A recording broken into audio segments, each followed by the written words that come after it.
The classification imprecision option allows you to build in, if you will, a little bit of wiggle room into the ordinal comparisons that are being made in the analysis.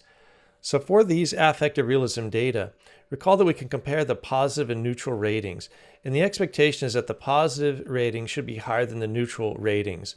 So we can select OK to run that analysis quickly and see that the percent correct classification there is 57.78%. So for 26 of the 45 participants, the positive rating was higher than the neutral rating. So again, that's the PCC index. Now if we go back to the analysis, I'm going to first click the data edit window here so we can see that.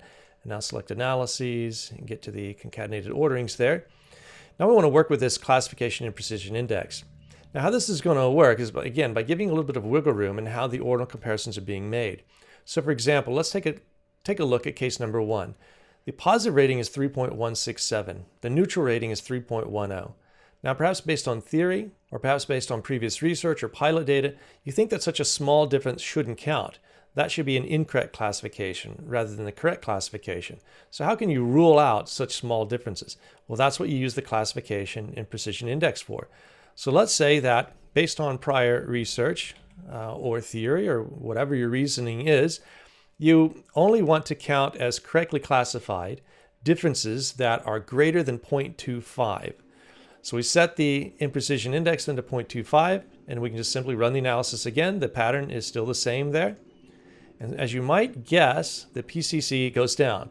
So we're down to 35.56, 16 out of 45 of the individuals. So again, we can build in a little wiggle room then to the analysis. And by the way, also you can see up here the classification imprecision value shows up in the options that you have selected as a reminder for how you've set the value and the analysis has been altered accordingly. So let's go back to the analysis one last time here, make one last point.